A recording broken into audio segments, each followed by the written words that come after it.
Welcome to Built to Go, a van life podcast. I'm your host, Jeff Wagg, coming to you from the College of Curiosity. This time it's episode 198, and we're going to talk about Skoolies. That is, school buses and other buses and shuttles and things like that you can turn into your personal roaming home. Should you, would you, could you? We're also going to talk about adding supplemental power ports to your diesel heater, a folding dog pool that got a lot of attention at VanFest, and a tale from the road involving a dust devil. Ooh. Hello everyone, welcome back. Thanks for joining me once again. I am back in Chicago and a day late and more than $1 short, but here I am and here you are. So shall we proceed? We shall. I saw a lot of folks at VanFest living in Skoolies. Now, the Skoolie community is a very, very big tent, a big steel tent, as it were. And what a Skoolie is worth some discussion because there are many, many, many different rigs that are called Skoolies that look nothing like each other. So let's start with that. Traditionally, a Skoolie is a school bus, hence the name, that has been converted into some sort of rolling dwelling. But that term has kind of spread out to include things like airport shuttle buses and coaches, which are distinct from school buses in that they tend to have a flat face and sometimes a rear diesel pusher engine, which creates all kinds of advantages and disadvantages, and sometimes even, wheelchair vans and things like that are included. But basically what these things all have in common is that they have a lot of space. If space is the most important thing in your build, you owe it to yourself to take a look at a Skoolie. Skoolies are measured, believe it or not, by windows. I've got a 5-window Skoolie, I've got an 11-window Skoolie, whatever. That's basically how they talk to each other. And, your normal school bus might have 13 windows and an airport shuttle might have 5 windows, etc. When you're looking at Skoolies, you have all these things, but they do have some things in common, mostly. They usually have an industrial diesel engine in them, because in the United States anyway, it is illegal for an over-the-road school bus to have a gasoline engine because gasoline can explode and diesel just kind of burns. If there's a major accident on an interstate, history has shown us that gasoline school buses fare much worse than diesel ones. Now, if you are looking at a shuttle bus that was not used for school, it could possibly be gasoline. And we're not going to get into the diesel versus gasoline thing here, but most Skoolies are diesel. Now, we do have to make one distinction between kinds of Skoolies right off the bat. Some Skoolies, that is short school buses and shuttle buses, do use a cutaway chassis, meaning the front might be a Ford or a Chevy or rarely some other kind of van. There are some ProMaster Skoolies out there. They're fairly rare. And some Ford Transit Skoolies and even Sprinter Skoolies. Those exist.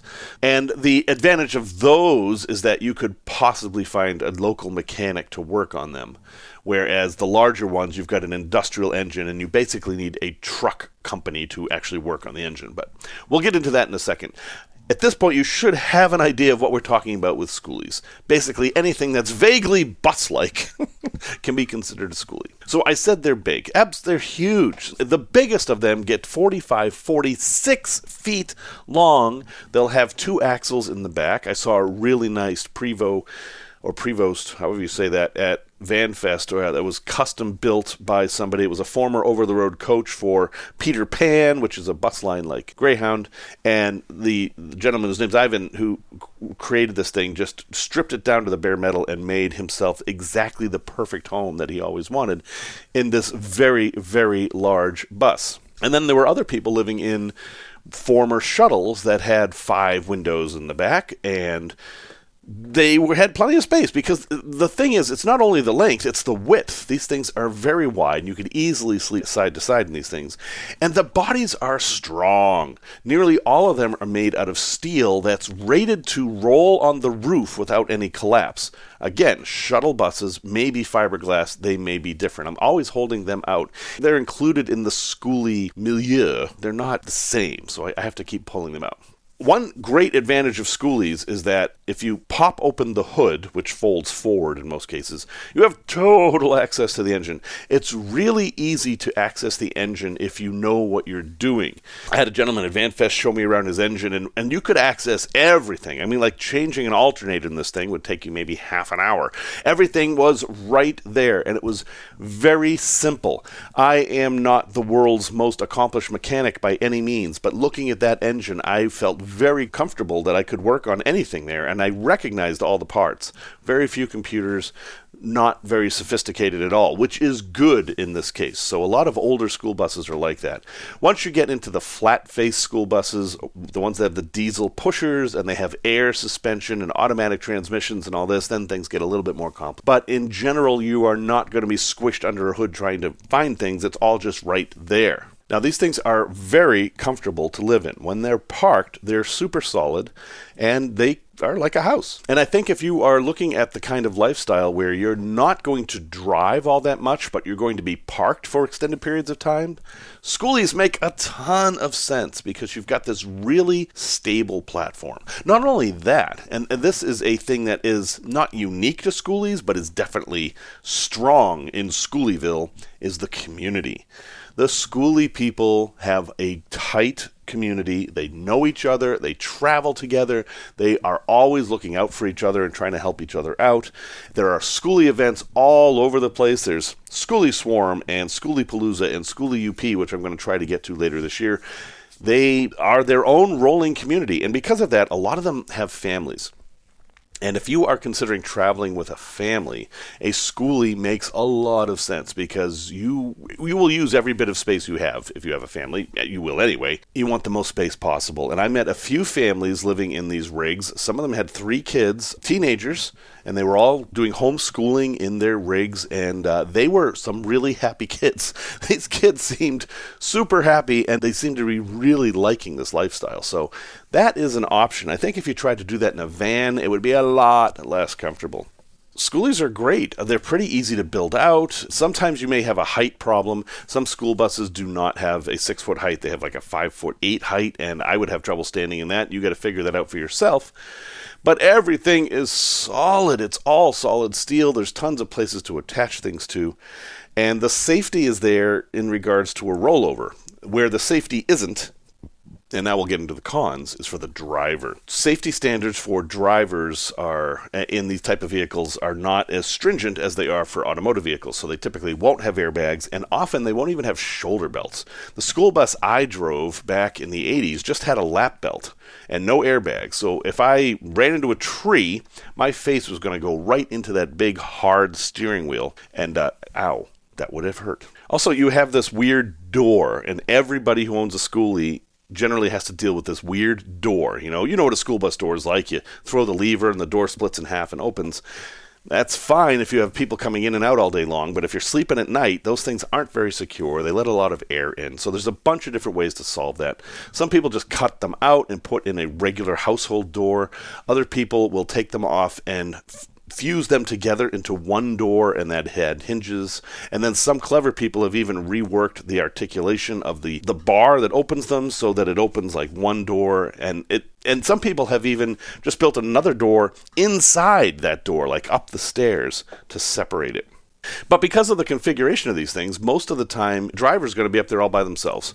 There's no place for anyone to sit near the driver, and it's almost impossible for the driver to have a conversation with that someone else because, and this is something to consider, these things are not great on the highway. Most school buses are geared lower. They're not meant for highway use. They're actually geared for 40 miles an hour. So the differential in the rear, the gears in there, don't like highway speeds. The engine's always at high RPMs. It's extremely noisy. So if you are going to be the type of person who builds out a Skoolie and drives a lot, make sure you check the rear end and see if you can get one designed for highway speeds. Because of this, I don't think Skoolies are a great vehicle for people who travel like I do often, which is to stay one night in one place and then go to the next place. I think Skoolies are better for occasional long journeys, but lengthy periods of time in one place. I think they're actually perfect for that. Because, obviously, they're hard to park. These things are huge, and you might be able to find a Home Depot parking lot and park on the outskirts, but if you pull one of these into a major city, you're going to have a seriously hard time finding any place to park. In fact, if you were to come to Chicago with one of these, I would recommend you park out in the suburbs somewhere and take the train into town, because you're not going to find any place to park this thing.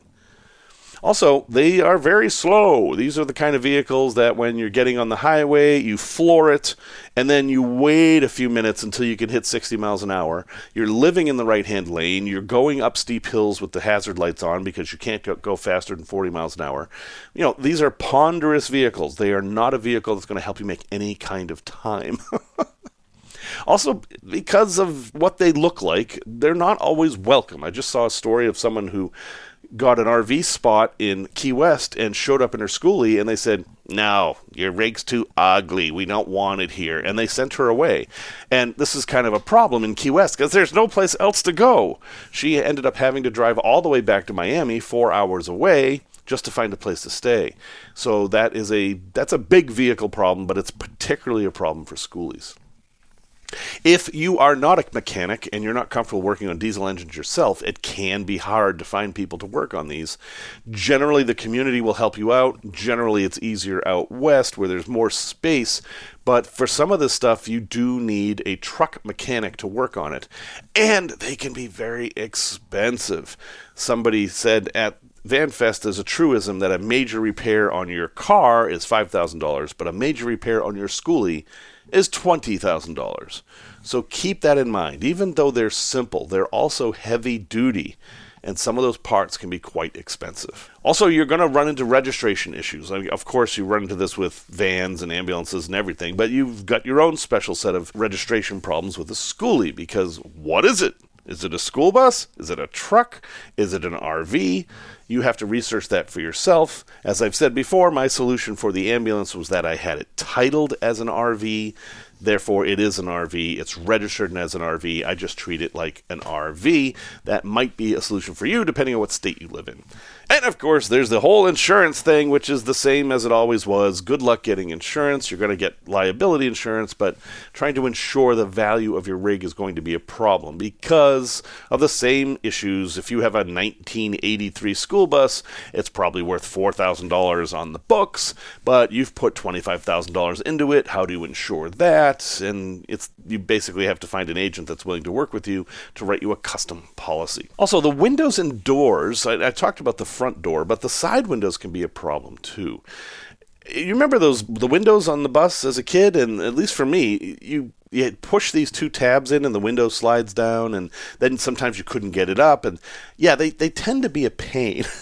The airport shuttle types of Skoolies often have windows that don't open at all, and school buses often have these really pain-in-the-butt windows. So even though it has all these windows, you may end up not wanting them. You may want to replace them with custom RV windows, or you may just want to cover them up, because it's not always great to have the entire thing be glass, which is what some of them are. For example, if you build a bathroom and a shower, and folks, some people put hot tubs in these things. Like I said, there's tons of space. You're going to have to deal with those windows, which isn't that big of a deal. It's just one thing that you have to deal with. So Skoolies, do they make sense? That is completely up to you. I'm always intrigued by them. I love the giant blank slate they give you, all that space, all of it very strong, tons of power coming from the engine and tons of space for solar, and there's a lot of appeal there.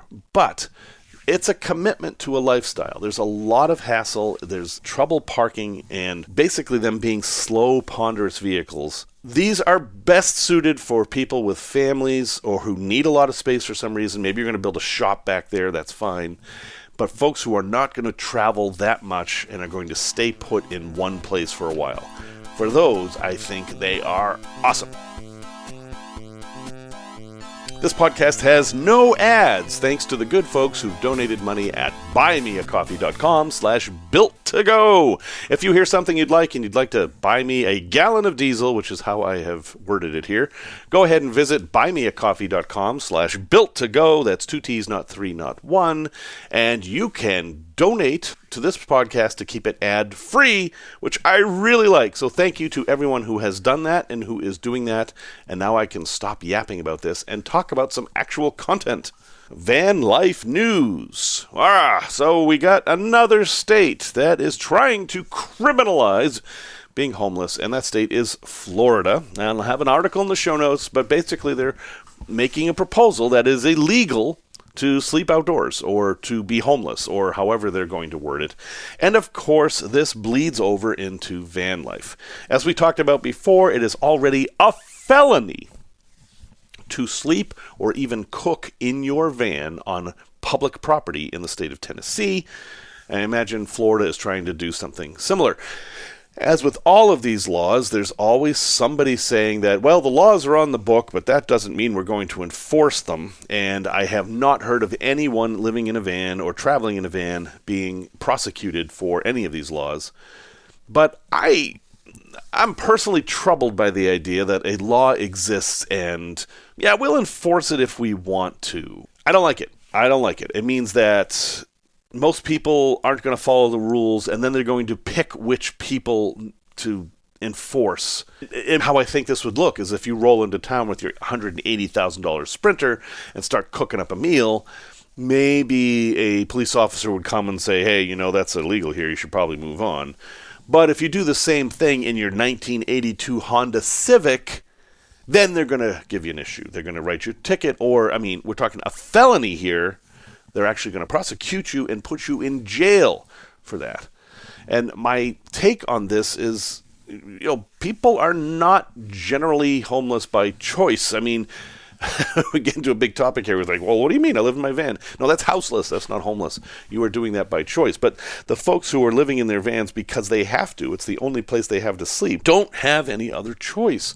And these states passing laws aren't trying to solve the problem of homelessness. They're trying to kick the can down the road, and eventually some places are going to fill up with cans. I don't think it's good policy. But I do want to make you aware of it, that sleeping in vans is getting harder and harder in some places. And one of those places is Florida. Tech Talk. Add supplemental power to your diesel heater. Okay, this is a very specific situation I found myself in, and just something to consider here. So your diesel heater, which I love my diesel heater. I just have one of those $100 V-Hanvr diesel heaters. I love this thing.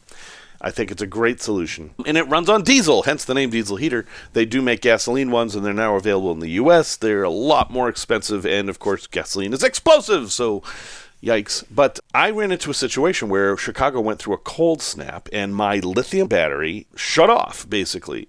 First off, as you know, you can't charge a lithium-ion battery or a LiFePO4 battery below freezing. And a smart BMS, battery management system, will stop your battery from being charged at those temperatures, which mine did. I have a Renogy 200 amp hour battery. It shut off. But there's also a temperature at which the battery will shut off completely. And it's like, no, I'm not doing this. It's too cold. And that happened to me. So I was in Chicago. It's freezing cold, and I want to go out on a trip to someplace that's warmer. But in the meantime, I have to heat up my battery. So you just put on the diesel heater to heat up your battery, right? Well, diesel heaters also use power, and I don't have any because my battery is shut off until it gets warmed up. You see the catch-22 here. Now, my diesel heater is buried in a cabinet. It's one of the drawbacks of owning an ambulance is that sometimes you have to bury stuff in the cabinets, and it's really hard to get at because everything is so solid in there. So working on my diesel heater is an effort. But I thought if I were to do this again, I would actually add a power port to my diesel heater so that I could power it from anything. I could power it with jumper cables. I could power it with a Jackery type of solar generator. I hate that term, type of thing, whatever. And all you would need to do is put an A-B switch on the power line, and you might as well throw the ground in there too. and then just have an Anderson plug or even 2 studs, some way to add power to your diesel heater that doesn't use your leisure battery. This way you can have heat even if your leisure battery is compromised somehow. Now in my case, I just wanted to heat up my battery, so this would have worked, but I couldn't get at it. That was my problem. That's a build problem. That's not a tech problem necessarily. So if you have a diesel heater or you're installing one, think about ways in which you can power it without using your leisure battery, just in case your leisure battery is dead or somebody steals it, or you have a situation like mine where it's just too darn cold. Now going forward, I'm going to install some heater pads that will keep the battery warm in these cold temperatures, and they have an automatic thermostat. I've talked about these before. I bought them maybe 2 years ago. I never installed them because things changed, but having gone through that this year, I am going to install them, and I will have a way to power those pads without using my battery. So, just a thought, have another way to power your diesel heater just in case your leisure battery isn't doing it for you. Product review. A few years ago, I came up with basically a shower in a bag system, and this system you can use in a tent or outdoors or in your van or whatever, and it consists of a USB-powered shower pump, a folding bucket that you use to fill with water, and the most important part, apparently, a folding dog pool. And so the idea is that you heat up the water on the stove, you make it whatever temperature you want, you pour it into the bucket, you use the USB shower to shower, but you're doing that while you're standing or sitting in this folding dog pool, so that collects all the water. Well, at VanFest, I had this set up outside the van just to show people, and the part that impressed most people was the actual folding dog pool, because most people had seen dog pools that you have to inflate, and they're kind of a pain, and they take up space. But the folding dog pools are great for a few different things. First off, if you're showering outside, it's a place to stand. You can shower out the back of your rig or whatever into this dog pool. It will collect the gray water for you, and you don't have to stand in the dust. And I know people carry around like teak mats to stand on and things like that, but this works just as well. Also, it does let you shower in the van if you don't have a shower stall. You can just put the folding dog pool on the floor in whatever shape it needs to be, because it'll bend around things, and all the water goes in there. And then to get the water out, you can either use the USB pump, or depending on how much water, you can actually pick the pool up, and it has a spout, and you can just dump it out in the bushes or wherever is appropriate. Anyway, the thing about the folding dog pool that is excellent is that it folds up. It just folds up into this fairly small shape, maybe the size of a soccer ball. If you have kids, they can use it as a little swimming pool. If you have a dog, they can play in it. There's tons of things you can do with it, and you can basically just throw it in the back of your rig and have it. So this one I have, which is a V-Hanvr, is a funny name. I have a link to it. It doesn't matter which one you get. The one I have has actually been pretty rugged and durable, and I like it, so I will recommend it, and a link in the show notes. But think about this, just the idea of having a folding pool with you, and the things it can do that you haven't even thought of. I mean, showers. Maybe you want to take a little bath. Maybe you want to soak your feet. All these kind of things you can do with just a folding dog pool. Tales from the road. A few years ago, not that many years ago, I took people on a tour of Death Valley. From Las Vegas, I have created a day tour of Death Valley that takes you to places like Rhyolite and Stovepipe Wells that has these sand dunes, and Ash Meadows with the pupfish, and Devil's Hole with the Charles Manson connections and all that. Anyway, it's a fun little tour. I like doing it. I've done it a few times. But one particular time I had some guests with us, and one of those guests was the guy who invented Where's George? Now, Where's George is still around. I don't know how many people do it these days, but the idea was that every time you got a $1 bill, you would stamp on it a Where's George stamp with a URL, and people could go onto a website and enter the serial number of the dollar bill and see where it had been. And it was just kind of a fun thing to do.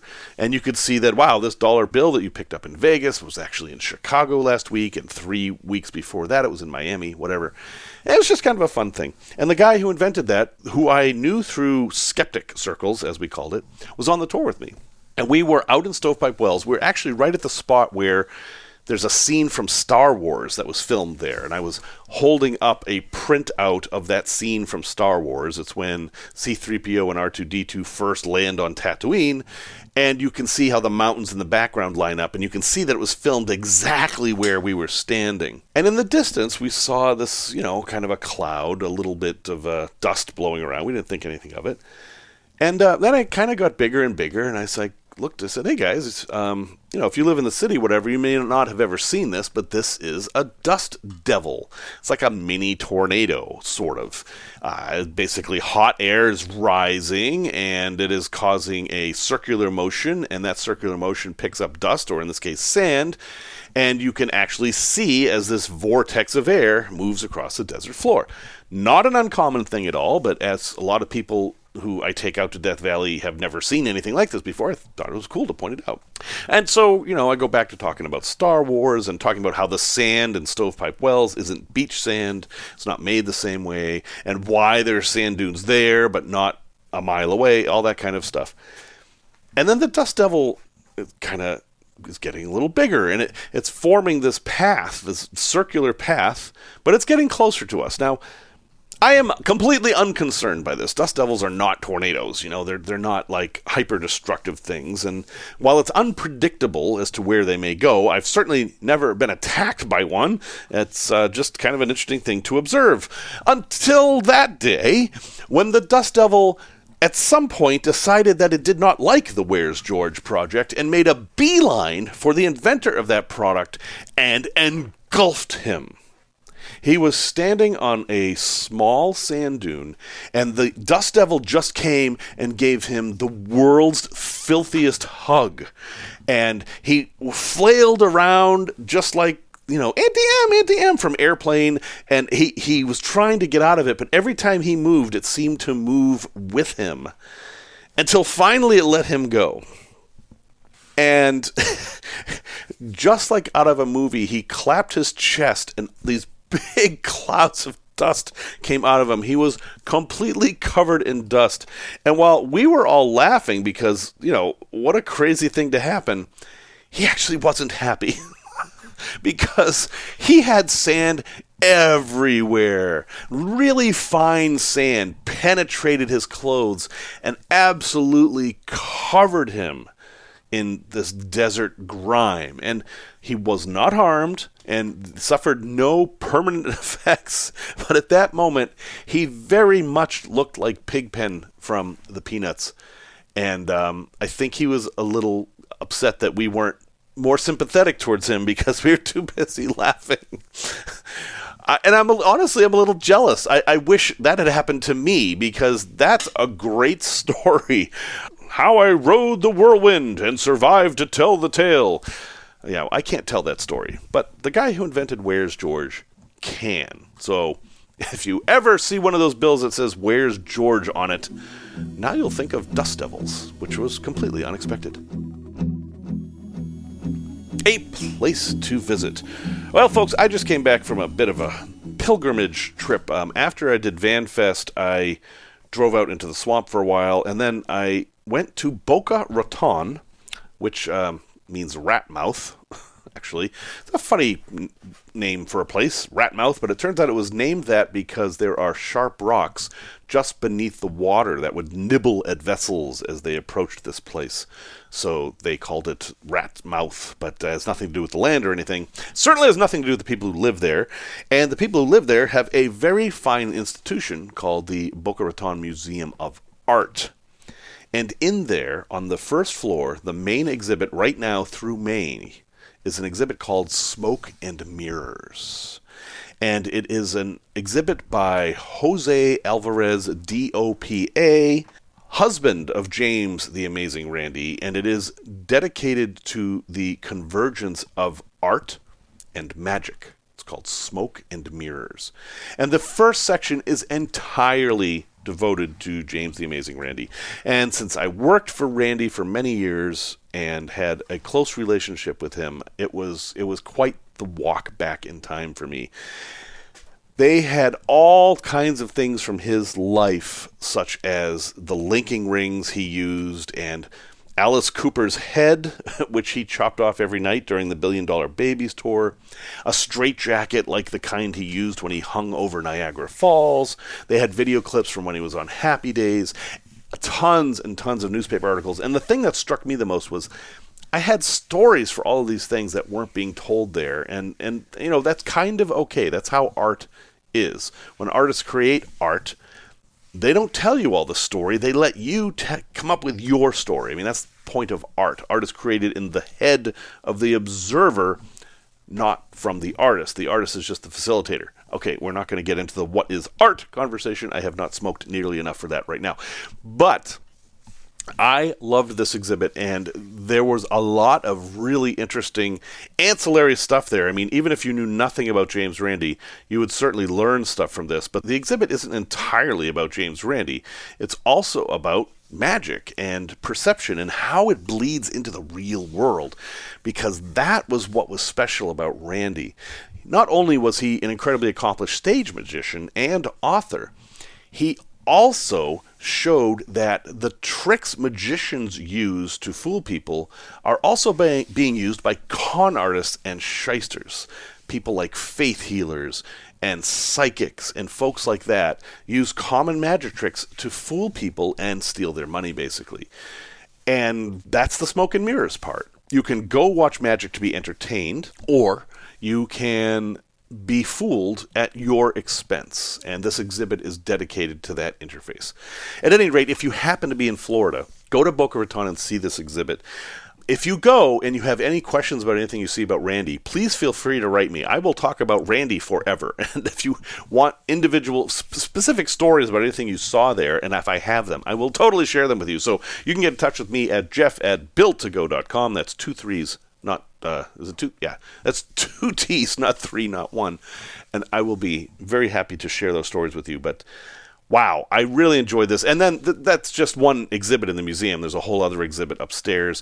And the sculpture garden out back is interesting. They have, I'm not going to reveal the secrets here, but there is a section of the sculpture garden out back that's a little bit haunting. And it's haunting because of seashells. So I'll let you go figure that out on your own. Resource recommendation. One of the people I met at VanFest has created a tool for van lifers or for anyone else who loves to travel, and it is called chasing70degrees.com. So that's the word chasing, the number 70degrees.com. You may have heard of this. There was a meme going around that showed how you can travel the U.S. and always be at 70 degrees, but it prescribed a very specific route. You had to go exactly where they said at exactly that time. What Chasing 70 Degrees does is it lets you pick your own route. Basically, you say where you want to go, and it will tell you how to go there and stay at 70 degrees. Like, for example, let's say you want to go to Houston. What's the best time to go to Houston and stay around 70 degrees? Oh, but you also want to go to Oklahoma City. Okay, well, let's incorporate those in the trip. But then, what about Miami? It will help you formulate your route to stay at whatever temperature you want. I mean, it's called Chasing 70, but you can set the temperature individually so that you don't run into situations where you're in Miami in July or you're in Butte, Montana in January. Both of those would be very uncomfortable. Now, this is not a free site. It looks like he's asking for $20 as a one-time payment. And I think it is worth it if you are absolutely planning the trip of a lifetime. Like, if you're going to spend 2 years out on the road exploring the United States, $20 is a small price to pay to be able to actually see all these temperatures across such a region with all these different variables. If this sounds like something you're interested in, check out chasing70degrees.com and see what you think. This is better than any of those highway weather apps. They're short-term. This is for long-term planning. Should I retire and chase 70 degrees, which is about the temperature I would like to chase, yeah, I will definitely be doing this. Well, folks, you've wasted another perfect... Oh, wait, no, I can't use that. That belongs to somebody else. This is not Car Talk, although I do love Car Talk. Thank you for listening again. I really appreciate you being here. We're closing in on 200 episodes, and I don't know what I'm going to do with that, but I will do something. Music, as always, is by Simon Wagg. And until next time, remember the words of David Mitchell, who says, travel far enough, you meet yourself.